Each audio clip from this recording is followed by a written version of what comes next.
5 राज्यों में चुनाव को लेकर बहुत ज़्यादा चर्चाएँ चल रही थी, सवाल ये उठ रहे थे कि बढ़ते कोरोना के केसेस के बीच क्या चुनाव होंगे या नहीं होंगे।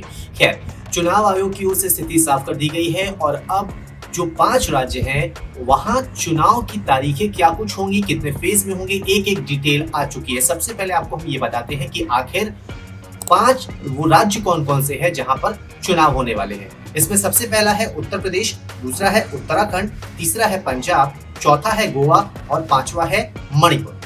चलिए अब एक-एक करके आपको डिटेल बताते हैं कि आखिर किस राज्य में कितने चरण में चुनाव होने हैं और साथ ही साथ आपको ये भी बताएंगे कि आखिर नतीजों का जो ऐलान है वो किस दिन होगा, यानी कि वोटों की गिनती आखिरकार किस दिन की जाएगी। सबसे पहले शुरुआत करते हैं उत्तर प्रदेश से।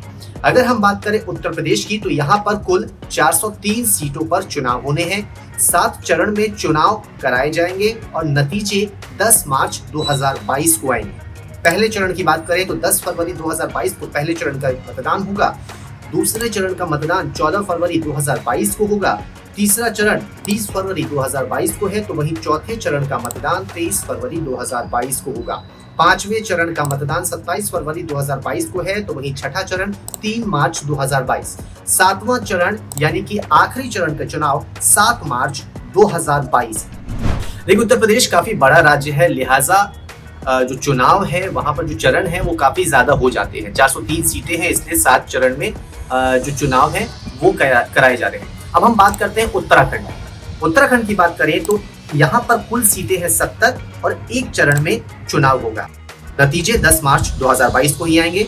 उत्तराखंड में जो चुनाव है वो 10 फरवरी 2022 को है। उत्तराखंड में इस बार टक्कर काफी कड़ी है। हालांकि वहां पर सरकार बीजेपी की है, लेकिन कांग्रेस भी काफी ज्यादा दम लगा रही है। चलिए अब बात करते हैं पंजाब की कि आखिर पंजाब में किस तारीख को चुनाव है और कितनी सीटें वहां पर है। अगर हम बात करें पंजाब की तो पंजाब में कुल सीटें हैं 117। एक चरण में ही चुनाव कराए जाएंगे। नतीजे 10 मार्च 2022 को आएंगे। पंजाब में जो चुनाव है वो 14 फरवरी 2022 को एक ही चरण में है। फिलहाल पंजाब में कांग्रेस की सरकार है, लेकिन कैप्टन अमरिंदर सिंह के कांग्रेस से अलग होने के बाद स्थिति वहां भी कांग्रेस की कुछ ज्यादा ठीक नहीं दिख रही है। चलिए अब बताते हैं आपको गोवा की बात। गोवा में आखिर किस दिन है चुनाव। गोवा में कुल सीटें हैं 40। एक चरण में ही चुनाव है। 10 मार्च को सभी के साथ यहाँ भी नतीजे आएंगे। गोवा में चुनाव 14 फरवरी 2022 को। गोवा के बाद अब बारी आती है मणिपुर की। आखिर मणिपुर में कितने फेज में चुनाव होने वाले हैं। मणिपुर में कुल सीटें 60 है और 2 चरण में यहाँ चुनाव कराए जाएंगे। 10 मार्च को यहाँ नतीजे आएंगे। पहले चरण का मतदान 27 फरवरी 2022 को है और दूसरे चरण का मतदान 3 मार्च 2022 को। तो 10 मार्च 2022 को वोटों की गिनती होगी और उसी दिन ये फाइनल होगा कि आखिर इन 5 राज्यों की जनता ने किसे उस राज्य का सरदार बनाया है। हालांकि टक्कर की बात करें तो हर जगह टक्कर कड़ी है। अब सब कुछ जनता पर है। चुनाव आयोग ने जैसे ही इन तारीखों का ऐलान किया उसी वक्त से आचार संहिता लागू हो गई है। आचार संहिता का अगर उल्लंघन होता है तो उस पर जो कार्रवाई है वो भी कड़ी होगी।